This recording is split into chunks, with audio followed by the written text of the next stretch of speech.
अस्सलाम वालेकुम दोस्तों, छा हाल आहे? उम्मीद कयां सब दोस्त ठीक आहिनि, ख़ुशि हूंदा। जीअं त मां तव्हांजो पंहिंजो इस्माइल बलोच ऑफिशियल टीवी ते तव्हांखे भली कार अॼु तव्हांजे लाइ कम जी अपडेट खणी हाज़िर थियो आहियां। सिंध टीवी जे मेगा सोप सीरियल वेरनि जी वस्ती जे बाबति जेको तव्हांखे पहिरीं बि मूं वीडियो ॾिनो ऐं हिन वीडियो में तव्हांखे ॿुधाईंदासीं त उहो ड्रामो कॾहिं आख़िर हलंदो, छो नथो हले, उनजी कहिड़ी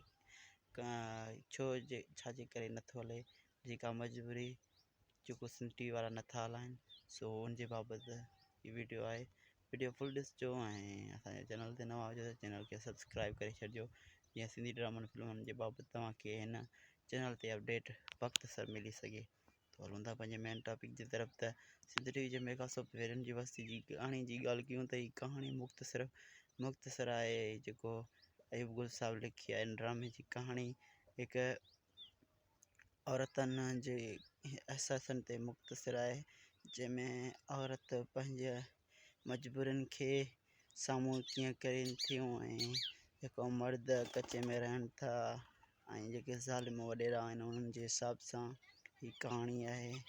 ऐं जीअं ग़रीब माण्हू जॾहिं की वॾेरे जे वटि हथु चढ़े त पोइ छा करे सघे थो। ऐं हिन में पुलिस जेको करेक्टर आहिनि उहे बि ईमानदार पुलिस ऑफिसर आहिनि, हिन में का बेईमानी वारी इज़त न आहे रखी। हिन में मजूर सतार लाड़ ऐं हजन तेवणो ऐं काफ़ी सिंध जा तमामु बहितरीनु वॾा आर्टिस्ट कमु करे विया आहिनि। मेन मसइलो इन जो ड्रामे जो बाबति आहे त जेको सिंध टीवी वारा छो नथा हलाइनि ड्रामे खे।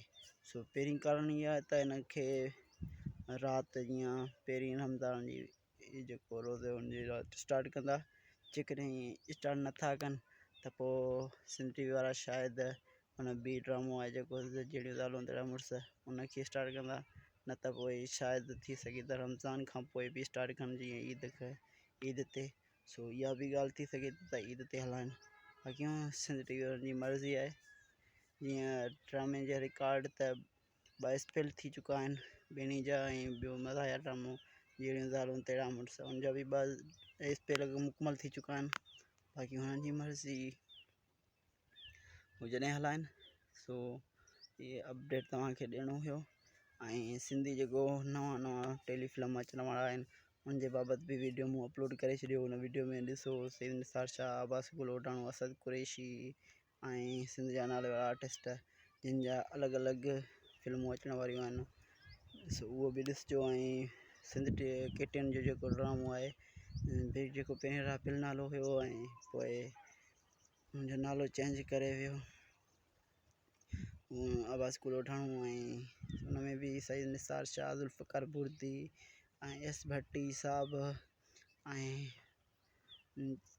तमामु वॾी कास्ट आहे ड्रामे जी। उनजी बि रिकॉर्डिंग हली रही आहे, उनजी बि 22 फेल रिकॉर्डिंग थी चुकी आहे। सो उनखे बि अञा न आयल आहिनि।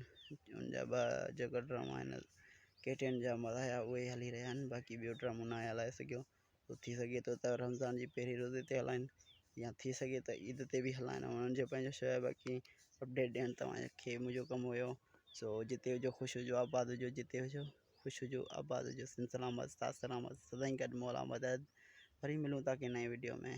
इस्माइल खे ॾींदा इजाज़त, ख़ुदा हाफ़िज़। बसि हिकिड़ो अर्ज़ु, नमाज़ 5 वक़्तु पढ़िजो ऐं हिन पर भाउ खे बि यादि कजो दुआनि में, जीअं तव्हांजे लाइ हर अपडेट खणी हाज़िर थी सघां। ख़ुदा हाफ़िज़।